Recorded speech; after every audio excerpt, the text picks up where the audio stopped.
Thank you.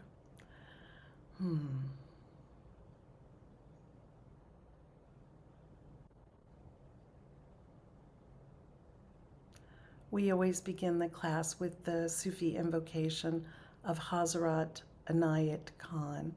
So with palms pressed together, we'll say the prayer. Those that aren't familiar, just listen and let the words wash over your heart.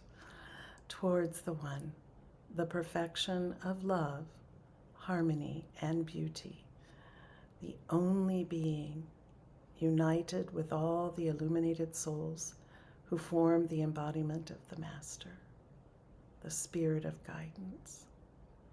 So all those holy beings, whether known or unknown to us, they form men, women, nature, spirits. Spirit is in everything. It forms the embodiment of the Master, which is the spirit of guidance, that if we tune to it, it will guide us on our path. And since we're talking about the secret to attainment, or the secret path to attainment, we invoke those beings, and you invoke those that you feel especially close to sit here with us and uplift us and open us and inform us in our time together. So I will be offering teachings mostly from Hazrat Inayat Khan, and this is a subject that he taught on called The Path of Attainment, and this section is called The Secret of Attainment. So hopefully we'll take something from this. I'll give you all, the people that are in my study group, I'll give you some directives to study throughout the month and practices to take up.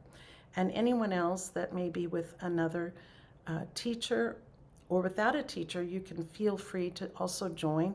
But with a teacher, it is always respectful to confer with your guide so that you make sure that the practice is in harmony with what you're working on with that guide. So be mindful and respectful of that as well. So, again, towards the One. There's a quote by Inayat Khan that says, "The secret of all attainment is in analyzing the self." And we know, we've been in this caravan together for a while, that Murshid, we refer to our teacher as Murshid, talks about this in so many of his teachings.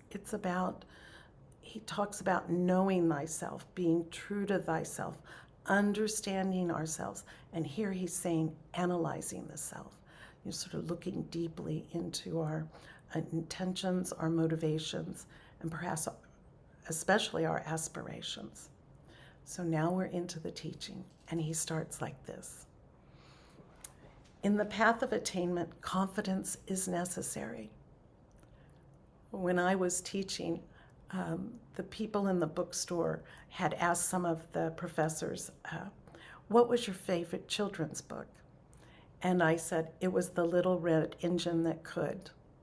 On my first day of school, I started kindergarten when I was 4 years old. My grandmother on my father's side came to greet me.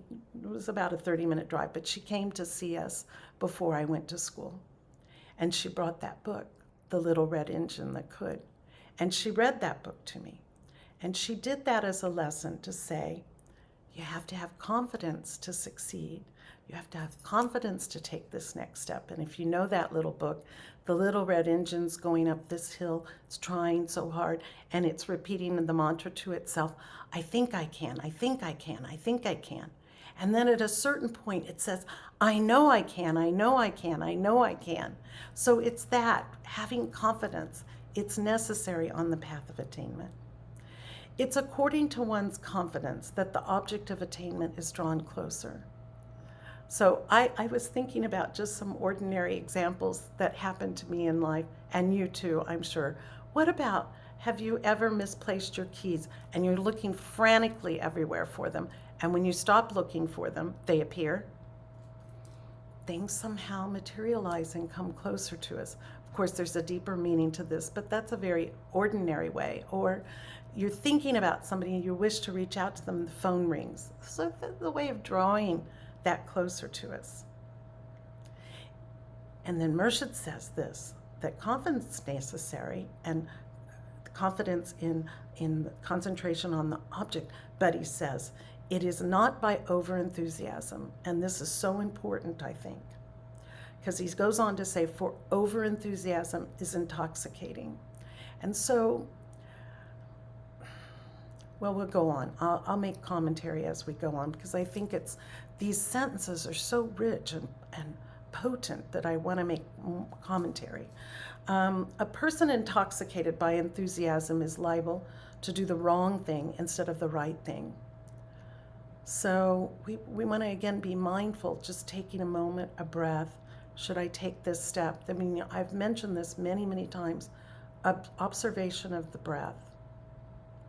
I use this, I will say, often in making decisions that I maybe feel ambiguous about.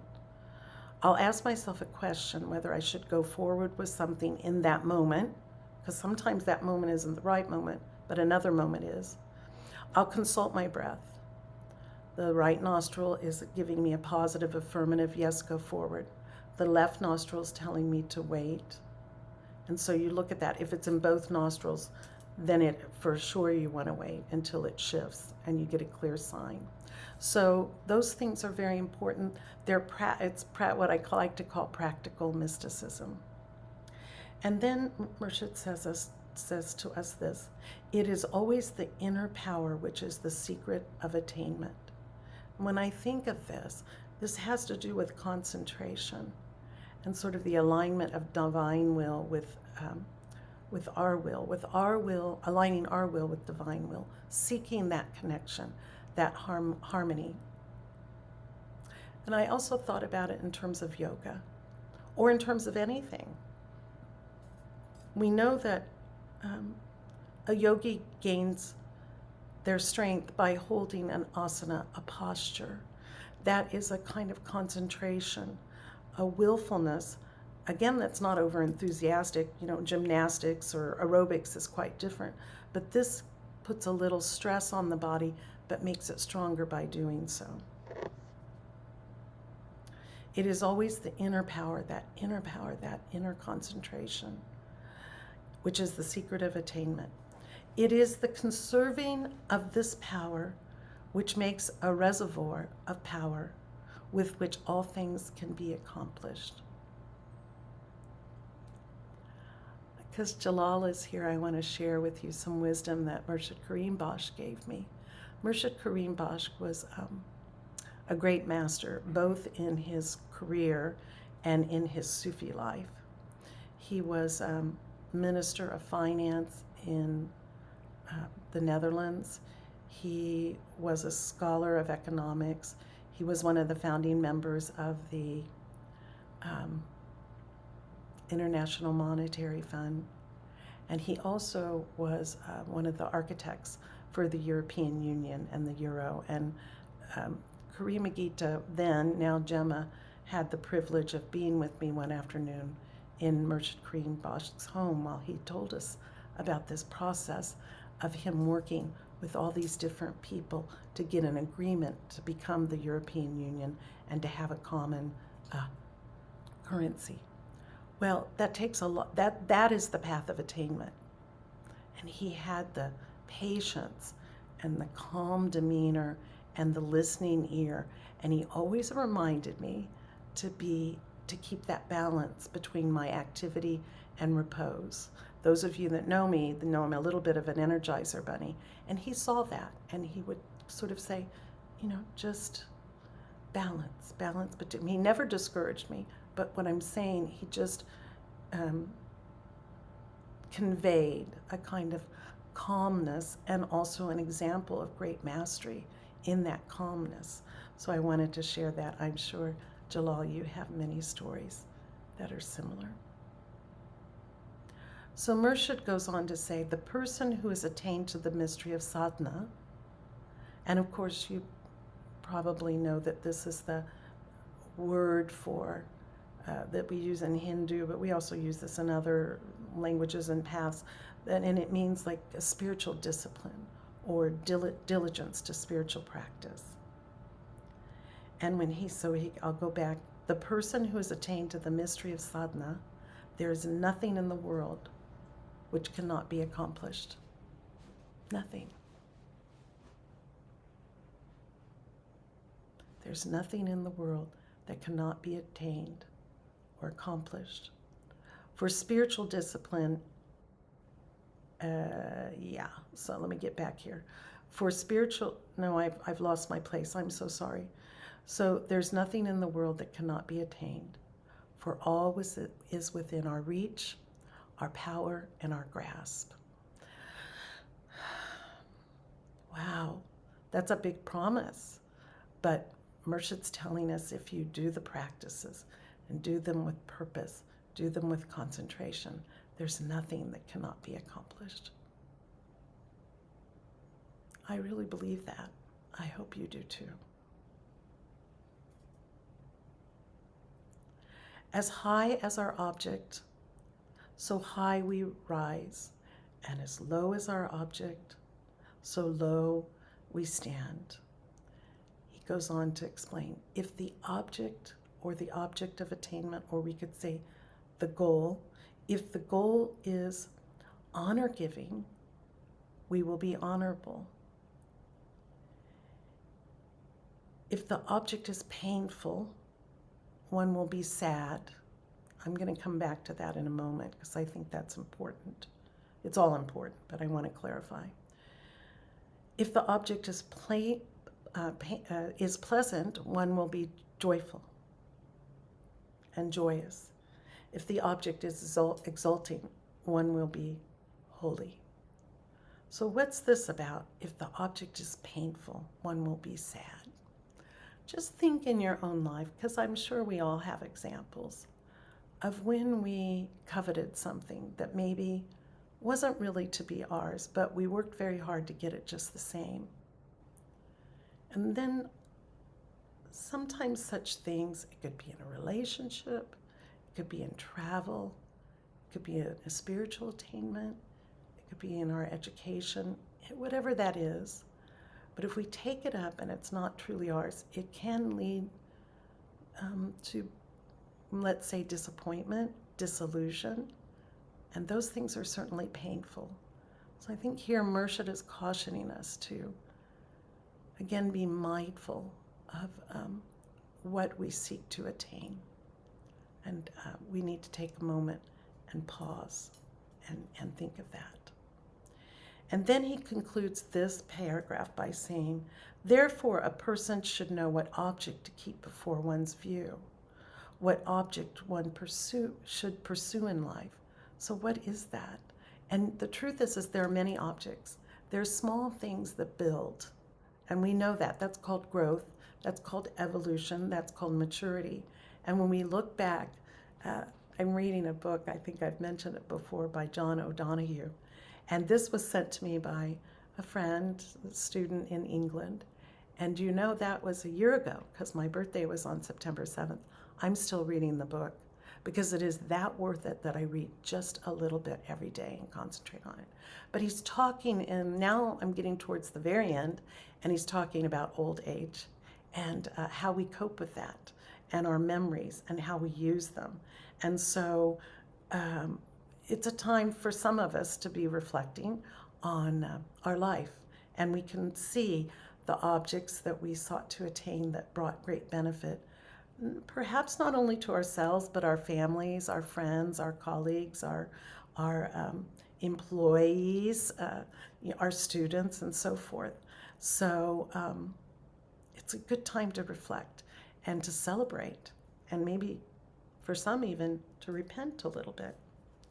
So the process of attainment, in the process of attainment, there are 4 stages. And for people in our study circle, please go back. You know that I always post the study guide. And think about these 4 stages, because what I'm going to ask you to do is, through this class and afterwards, consider something that you'd like to focus on to attain. Now, I'm going to give you some very practical examples because I think they're helpful. Maybe that is mindfulness in your sleeping habits, or mindfulness in your eating habits, or mindfulness in your exercise habits. Okay, and I'll try to give you examples of each. So these are very foundational, maybe we could consider them mundane practices, but that build something within our character that we can apply to other things. So in the first place, on these 4 stages, the object one wishes to attain must be concrete in one's mind. So pick one and stay with it. Don't go be over enthusiastic like Marcia says, oh, maybe I'll do this, oh, maybe I'll do this. Pick one and stick with it. Okay, so get it very firm in your mind and work towards some goal. And maybe it's eating a really healthy farm-to-table meal, even if it's just one a week. And that's a good example, and I'll use it for the rest of these teachings. And then next he says, it must be reasoned out how the desire can be materialized. Well, okay, I'd like to fix for myself and my family one really good, healthy, organic meal that we can all enjoy. Maybe I'll learn something from that and do that more in the future. And then you have to say, but how can I make that desire materialized? Okay, I need to make a plan every week when I have the time to do that, and I'll make that part of my plan. And the third is what materials to be obtained to use it. So we have to go to the market to buy the things to make this beautiful, sumptuous meal. And then so that's it. The third one is the material to be obtained and used for it. And the fourth is the composing or building of the object. In this instance, it's a meal once a week. But we could do that with exercise. Say, I'd like to increase my exercise 30 times. Again, I'm giving you very practical examples because it helps to do practical things. I'm going to increase my exercise 30 minutes a day. Well, that seems monumental. But how about 10 minutes, 3 times a day? I'm going to get up a little earlier and do it. I'll make sure I do it after I eat in the evening. And during lunchtime, I'll take a little walk. Okay? Very practical. Keep it straight. Keep to the task. When we look at, those of us, I know Savitri is a performer. She was she was a primo dancer. I mean, she was a prima ballerina and danced with dance companies all over the world. And she didn't get there just by a wish and a prayer. She got there by starting very small, learning the skill set, learning the basic stances, practicing, holding her positions, learning to dance on point, making the transition into modern compositions and choreography. So these things, a great musician isn't just, I'm going to concentrate on being a musician and all of a sudden I'm that. No, they first start with their scales, with the metronome. And then slowly they build up. They play other wonderful compositions while they're building the skills, and maybe then eventually they start to write their own. So you can see that this path of attainment can be applied to our education, but also our everyday life. And really it can be applied to our spiritual path. I think Murshid's indicating that here. So he says, the one who knows their own affairs and who accomplishes them rightly fulfills the mission of their life and the wish of God. And the wish of God. The one who knows their own affairs and who accomplishes them rightly fulfills the mission of their life and the wish of God. To thine own self be true.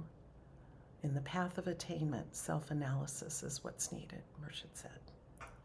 So no matter what one accomplishes, it is only a step towards something else. So again, maybe I could give an example of a physician, someone that's studying to be a doctor. Well, of course he has to take all these classes, first starting with undergraduate, then he has to go through medical school, then he does his internship and practicums and so forth. Well, that's the goal, but what happens in the meantime is all of the things that that person learns adds to their basis of wisdom and their understanding of the world. It also develops a discipline, because doctors have to be very disciplined to study and to be able to concentrate and absorb what they're studying. But what else comes along? So we learn to maybe manage our time. We learn to study and become very good students so we can become good doctors. But we also gain in our compassion and our empathy. These are other things that get developed along the way. So it's not just one thing. There are many things that are accomplished along this path of attainment. And then, let me get back to myself. The one who knows their own affairs and accomplishes them rightly fulfills the mission of their life and the wish of God. No matter what one accomplishes, it is only a step towards something else. And I just gave the example of the doctor. As a person goes on accomplishing the path of attainment, in the end, they arrive at the purpose of their life. In the end, they arrive at the purpose of their life. So don't be too much in a hurry. Enjoy that journey. In the final attainment lies the purpose of all souls, although in the beginning they may seem different. So clearly, we are also different here, and we're living our lives in a certain way, and we have certain goals, and the truth is we have different purposes. It's all part of the realization of God. And so, I've given that analogy. So here's the, let's say this is the embodiment of God. And when we're given this precious human life, we are like these different beings that are coming out from this one source, these rays. And how appropriate it is that we are given our own special purpose. And what are we doing? Pir Vilayat always said, we're helping God realize God's self through this. And it's as if we're each given a beautiful needle and a thread, and we're each asked to weave that needle and thread into this amazing tapestry of humanity and life. And so my needle and my thread is going to likely be very different than anyone else here, but it's up to me to understand that, just like it's up to you to each understand it.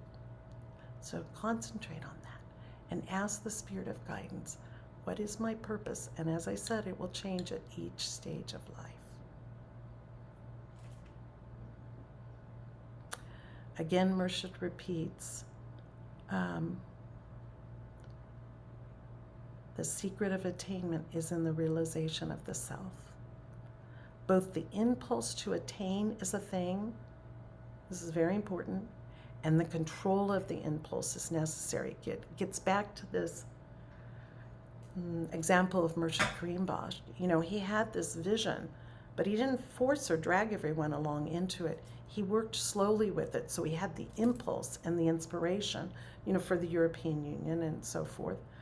But he had the control to help that come into realization by managing conversations and getting people to understand the true purpose. So it wasn't just this impulse, hey, isn't this a great idea? Everybody sign up for it.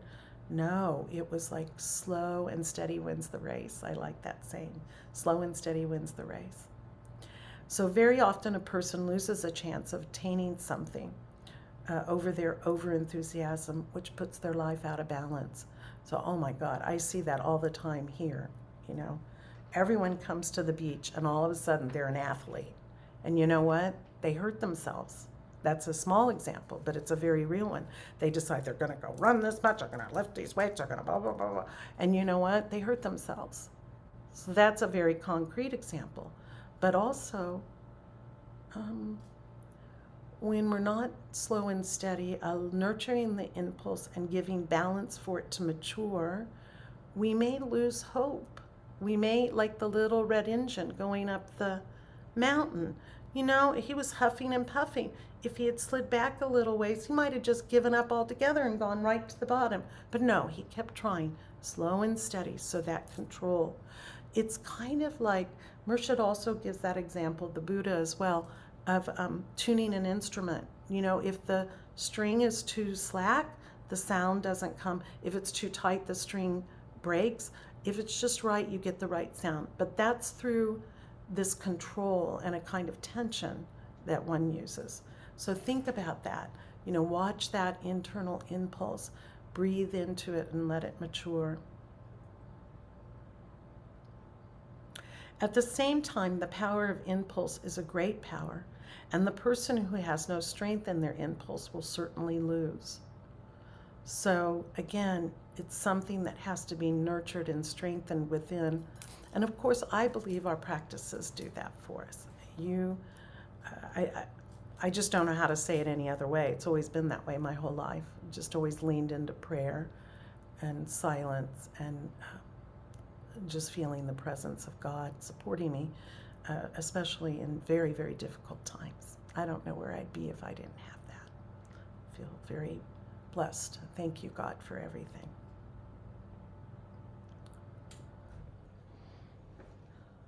So at the same time, the power of impulse is a great power, and the person who has no strength in their impulse will certainly lose. One should strike a balance between impulse and control. It's a kind of appropriate tension. It's like when we sit in a meditative pose, there is a kind of tension there, and yet we should relax into it like we're, like the great mountain, stable. So offering stability to that impulse. And he repeats again, there must be an impulse, but it must be under control. He said that 3 times in this paragraph in different ways. So I think I'm preaching to the choir. You all know this, but maybe someone tuning in later will pick something up. Now, I'd like to work with 2 practices. One's called Qadir, and one's called Muqtadir. Muqtadir. Qadir. They always do the little bit of maybe one of our friends that speaks the language can help us with that, Kareem or Senna. But it's Qadir, a little roll, not a big one, and and I love Muqtadir because it's got this little hop or skip in it, like a little jump. So it's Muqtadir. And I want to talk about them individually first. And I'd like for us to do these practices individually, and then we'll do them in tandem. And those in this study circle, maybe consider doing that at least for part of the month, working with the one practice, then the other, and then in tandem every day. So what is Qadir? It's divine power, and more than that, it's divine empowerment. So it's this empowerment that comes through this divine source into us. And it gives us the feeling that real strength in the universe is one, and everything in the universe is interconnected, and thereby that power is also including us, and we are part of that power, and it lives in and through us. This divine quality means it gives meaning and purpose to everything in life. It's like it makes everything alive. It empowers everything. And if we tune into that, we can feel that. When we do our purification breaths, we're doing that. The purification breaths, I inhale divine light and life, and I radiate divine life and light. We're doing that. We're empowering ourselves every day with that practice to feel divine light and life, and to also give it back again. That's part of our purpose and goal too, that hopefully when we go about our day, we radiate that to others and they feel it. The realization of Al-Qadir brings a great confidence that all things are possible. And Al-Qadir, or Qadir, is the natural expression of power. Listen to this. Power, spaciousness, and endurance. Who doesn't want more of that in their lives? Power, spaciousness, and endurance. This divine quality gives meaning and real purpose to everything in life. Everything.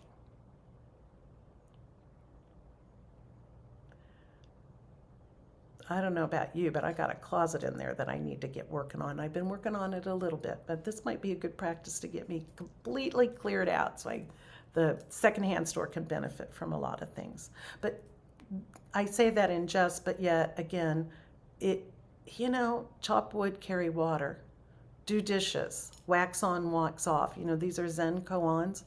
But it's true. We can bring meaning and purpose to everything if we can bring a wazifa, a prayer, a mantra, bring mindfulness to it. Then it becomes your practice and not just a duty or responsibility.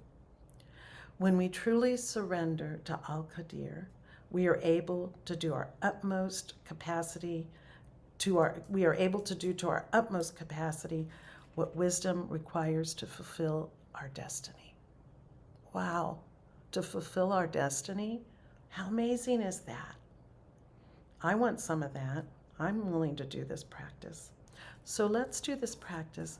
We'll say it just 11 times, aloud, and then we'll pause for a moment. And while we're doing this, consider this power and spaciousness and endurance that is wisdom. We're invoking that wisdom that is required to fulfill our destiny. How amazing is that? What a great gift this sacred name is.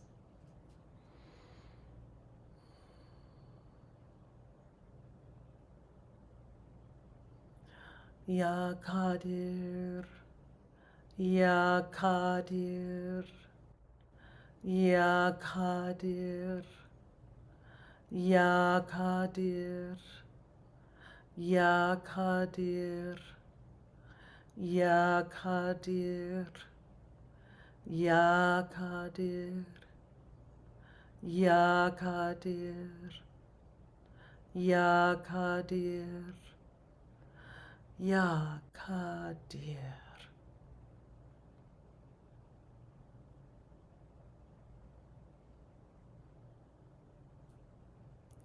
And now we're going to whisper. Feel with your breath as we breathe in, Qadir, and out, Qadir, that every cell, every molecule of your being is feeling this power, this spaciousness, and this endurance, and that it's enlivening in us this divine impulse to be actualized as our destiny. Let everything become alive and sing this beautiful name while we're singing it with our voice. Qadir, Qadir, Qadir, Qadir, Qadir, Qadir,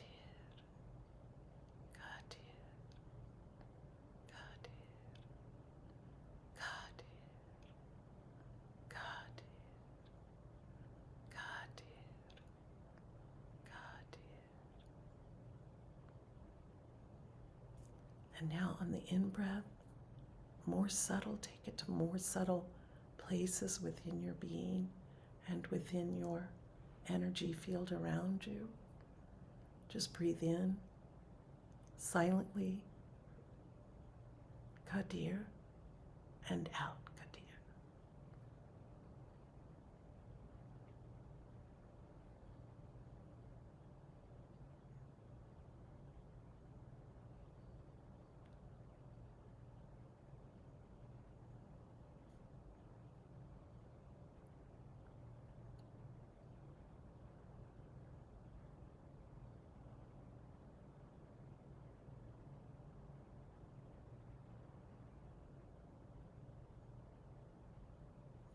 Ya Qadir.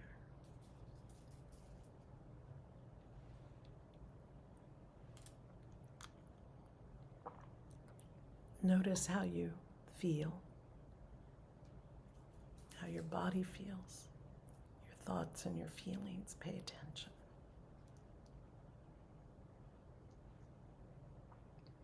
Now to the next part of this practice, Muqtadir.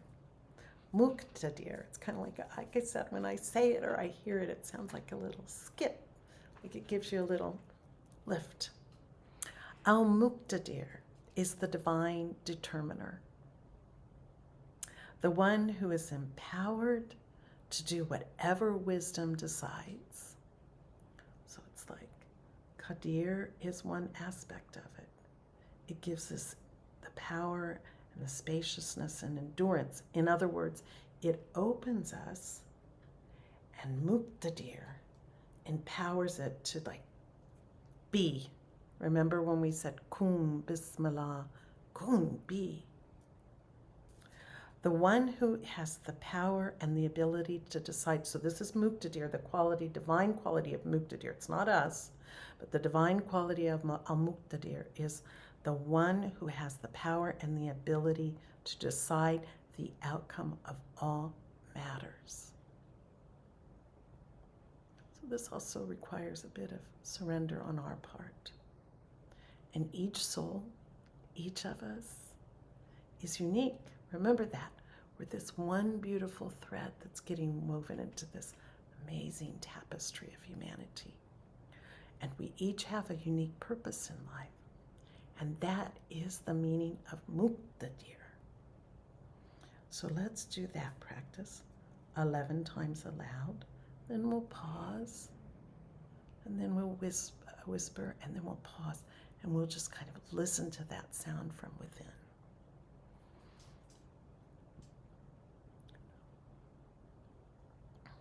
Ya Muqtadir, Ya Muqtadir, Ya Muqtadir, Ya Muqtadir, Ya Muqtadir, Ya Muqtadir, Ya Muqtadir, Ya Muqtadir, Ya Muqtadir, Ya Muqtadir, Ya Muqtadir.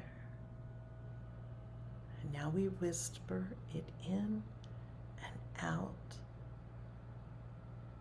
sort of feeling that you can see that that has a little bit of the quality of Qadir in it. It ends kind of with Qadir, Muqtadir. It has some sounds that are seed sounds that are the same. So from this spaciousness, we have this unique purpose in life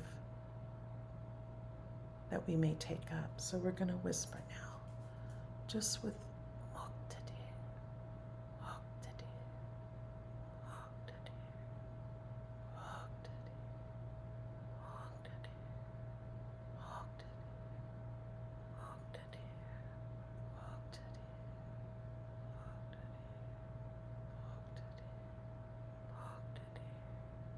Muqtadir, And now we're just going to breathe this sacred name in and let it breathe us as well, feeling it circulating within every fiber of our being, singing and chanting this sacred name.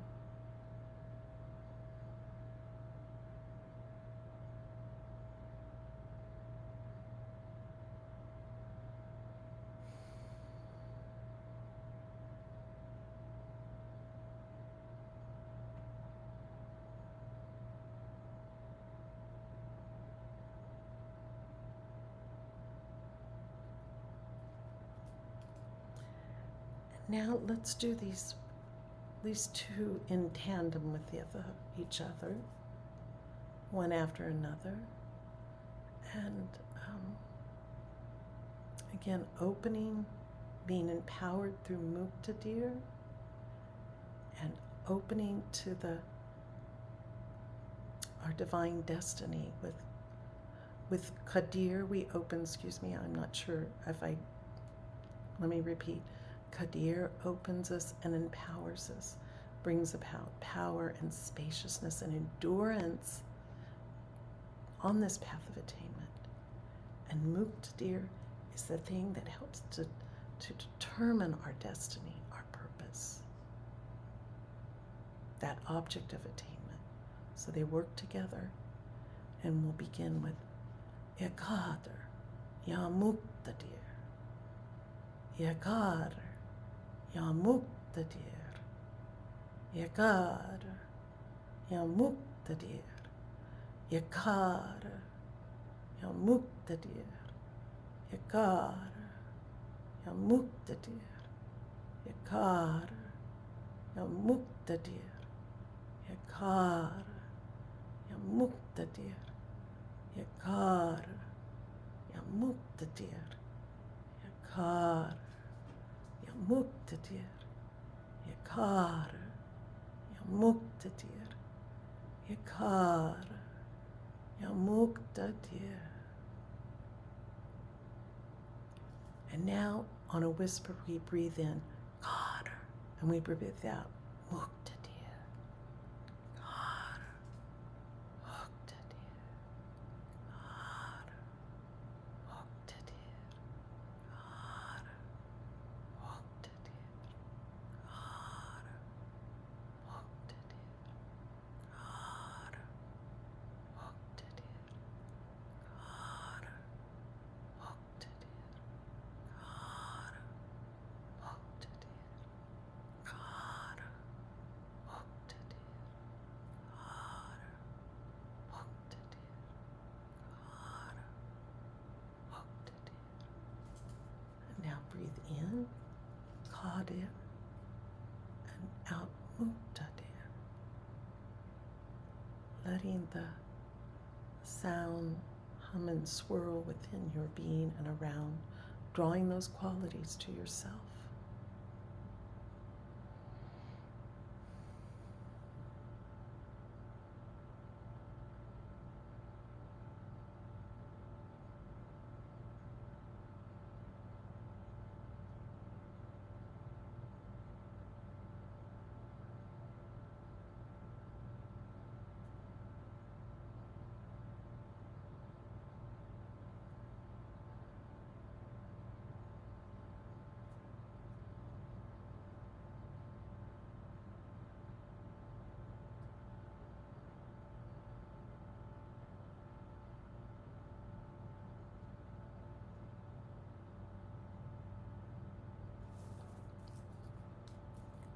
So just to paraphrase, these working together is Qadr, makes you aware of the cosmic power behind all purposeful activity.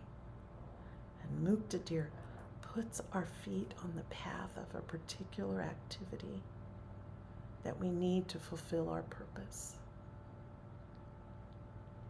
And it's a process of discovery and fulfillment that recognizes and embodies divine strength and purpose.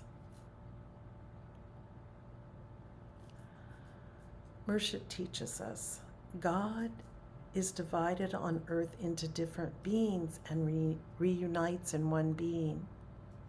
A friend of mine wrote me today, her mother has been ill for a very long time with cancer, and she said she finally drew her last breath. And it's of course such a sad thing to lose one's mother or husband and wife, dear friend. But on the other hand, this idea of reuniting, the idea that the soul gets to be reunited in the one being, so it travels back on its path, back to that source, on its way back to the ultimate sun. So God bless Margaret, and God bless Cynthia and Judy, her sister, both.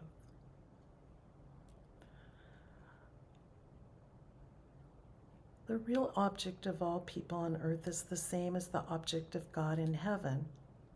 Wow. The real object of all the people on earth is the same as the object of God in heaven.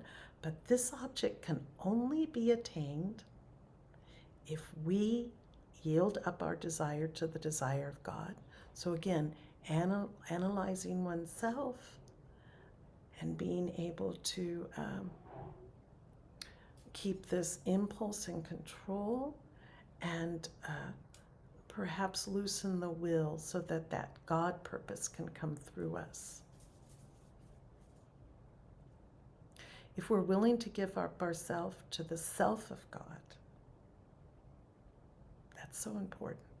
if we're willing to give up ourself to the self of God. That's the real meaning of crucifixion. To crucify the lower self, the base self, the ego self. To loosen that part of our will so that we can fall into this beautiful embrace of the divine will for us. The person who does not know their own mind cannot help others. Such a person only upsets them. Such a person can neither attain for their self nor can they help another. One should therefore remember continually to keep one's mind so clear that one can see one's object before one, to see its character, its nature, its value, and then to exert effort to pursue that object patiently till one has attained it. No matter how small the object, the attainment of it builds a step towards the final goal. So there's nothing unimportant, me going and cleaning out my closet, or doing the dishes, or bathing the dog, or walking the dog, or whatever, doing the laundry. All those small things brought into mindfulness, they're beautiful. They can become beautiful prayer. The balance should be kept, and I'm almost finished here. Right now we're coming upon our hour. The balance should be kept by realizing that nothing which the earth can offer is more precious than one's soul. So maybe that's a good question to ask. Or when we take up a decision to do something, is this precious? Is this effort worth my soul? Is it going to feed the soul, nurture it, help it grow, and become its true purpose and destiny on earth, we could say.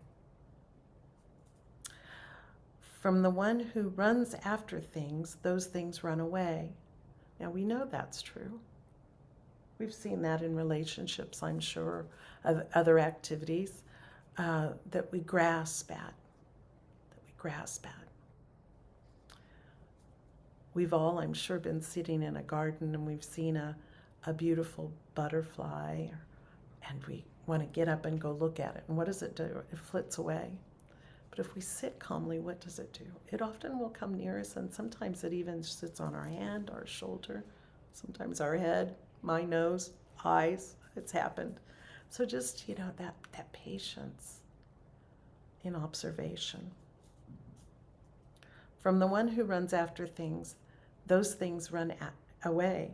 But the one who does not run in pursuit of the object, it will find that inevitably it will become their own. So again, this has to do with controlling the impulse and not getting too overly enthusiastic and exhausted by doing so. When God becomes one's own, what will not become one's own, or should ask? And I put at the very end, and there are a few more things if you wish me to go a little bit, 5-7 minutes longer. There's some like an addendum to this that I've added, and so I could just get a little wave of hands. Not right now, because I do want to read this prayer that Murshid gives us at the end of the healing breaths. And again, the healing breath, breathing in, I inhale divine light and life, and breathing out, I radiate divine life and light. We won't do that whole practice. I think all of you know it. If any of you want those instructions, I'm happy to share them with you. But there's this prayer that Murshid gives at the end. And we do the healing breath, the nayaz at the end, but also he concludes with this prayer, and I'm going to read it, and it's on the breath, a breathing in and a breathing out.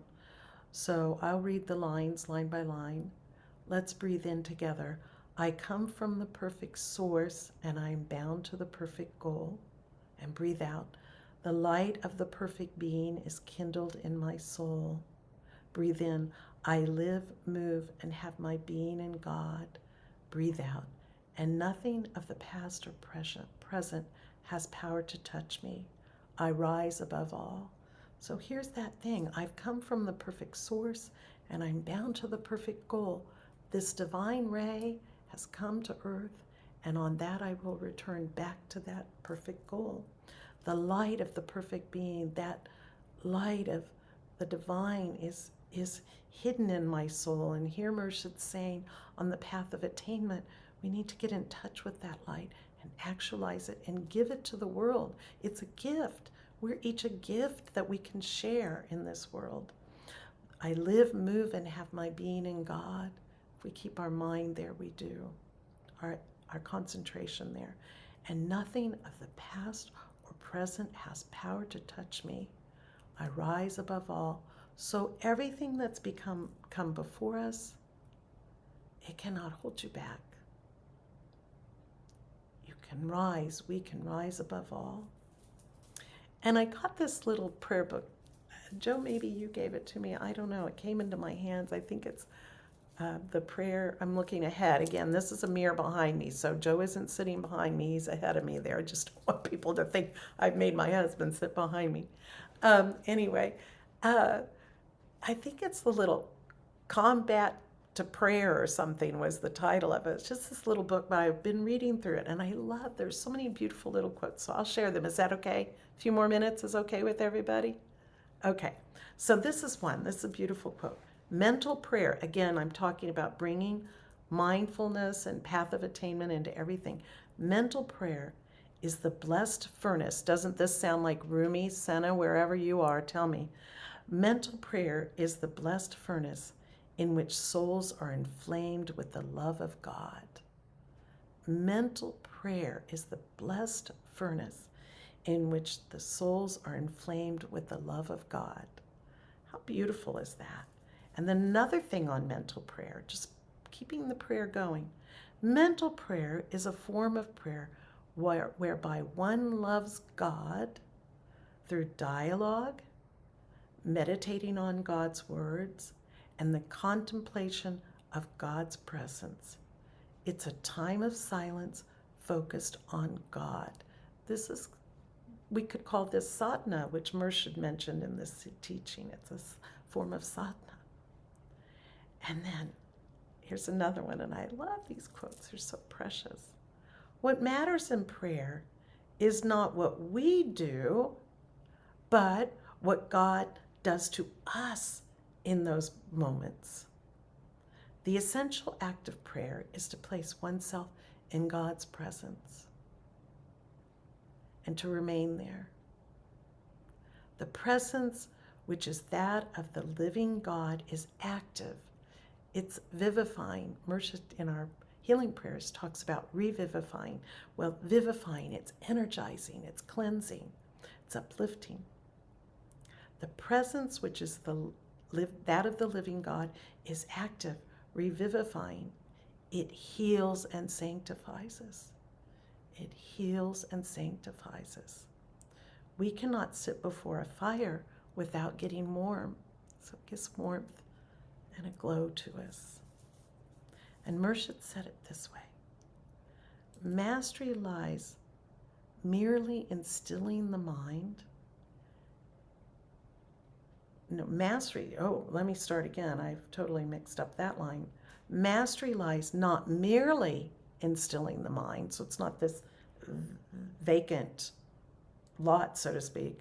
Mastery lies not in merely stilling the mind, but in directing it towards whatever point you desire, the path of attainment. Oh, and I found this little quote last time when I was going to offer it. And I thought, because sometimes you think, well, I have to do something really grand. I have to start an organization, or I have to do, no. Doing things in small ways, in my travels, I know that there are these places where it is said that, a person sat and just radiated their atmosphere. And that now has become a holy site of pilgrimage. They weren't doing anything. They were just being and sitting in the presence of God. So this is so important to take a few moments every day to do this. And no matter what is happening to us, to see what God's purpose is in it. Because sometimes, I have to say, as one ages and changes their venues and changes their careers and changes from not having a career. Those are all things that we question our purpose. But I love Dalai Lama because he always has some humor to bring into it. And he says it this way: if you think you're too small to make a difference, try sleeping with a mosquito. Okay, so anyway, there's a great story of Dalai Lama with his brother, who's now deceased, Taxter Rinpoche, the elder brother. And the Taxter Rinpoche lived in Bloomington, Indiana. He taught at the university and had a Tibetan cultural center there. But he was visiting in India, and of course he was so troubled by the mosquitoes. And Dalai Lama said, even they need to eat. So, what compassion that soul has. One more thing. I had a beautiful thing. Again, it was last month it came to me. It seemed pertinent, and I wanted to share it with you. It's from my Naqshbandi friends in New Delhi, and this is from the Saeed Kashif Ali, and he's the son of Pir Saeed Javid Ali Naqshbandi. And it says, remember that every day, because this has to do with the path of attainment, remember that every day you get to, or we get to, complain or be grateful, blame others or work on ourselves, feel fears or feed our dreams, feed our fears or feed our dreams, speak badly of others or bless them, give up or try again. I think I can, I think I can, I know I can, I know I can. Think of the worst or think of the best. Follow the world or follow your heart. Meditate and love.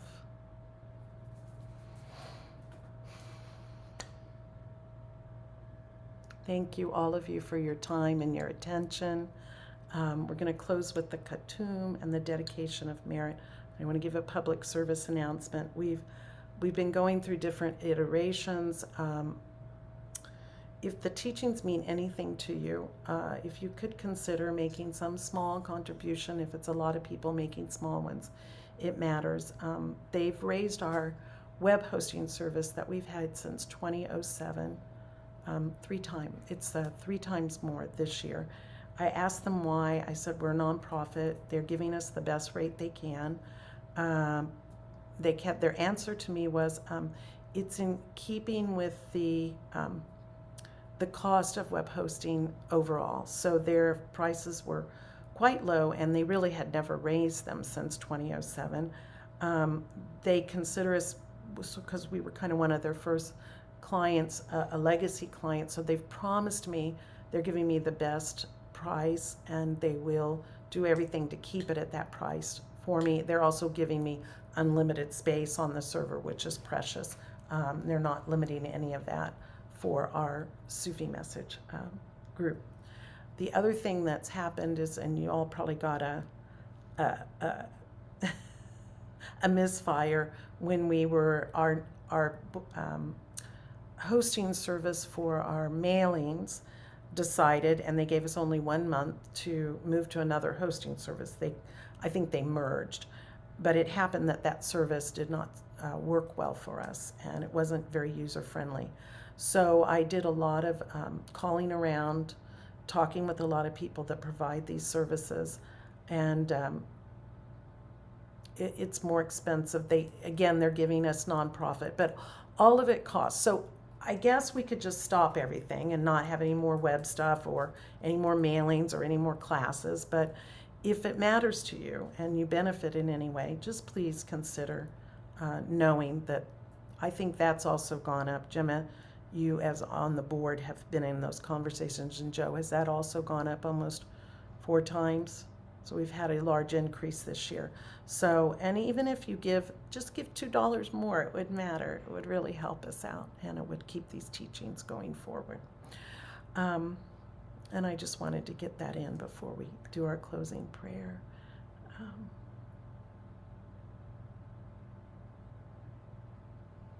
Thank you, Murshid, for these teachings. Thank you all, the holy beings that informed Murshid's being and that inspires us on a day-to-day basis. Whether you're seen or unseen, you're here with us, guiding us on this path of attainment. And we'll close with well, first let me offer the dedication of merit, that if these practices have been of benefit to anyone in this circle, please let these blessings go out that are not from any one of us, but from the blessings of these teachings.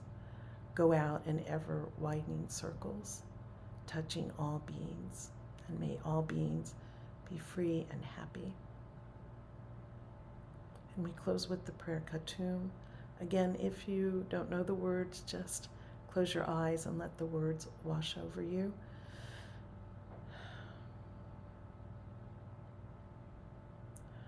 O thou, who art the perfection of love, harmony, and beauty, the Lord of heaven and earth, open our hearts that we may hear thy voice, which constantly cometh from within. Disclose to us thy divine light, which is hidden in our souls, that we may know and understand life better. Most merciful and compassionate God, give us thy great goodness. Teach us thy loving forgiveness. Raise us above the distinctions and differences which divide. Send us the peace of thy divine Spirit, and unite us all in thy perfect being. Take the sacred syllables that we've just said, or you've just heard from your heart, blow them into your hand, as if filling your palms of your hand with light, empowerment, and purpose, and offer that as a blessing over your being and all those that you know and love.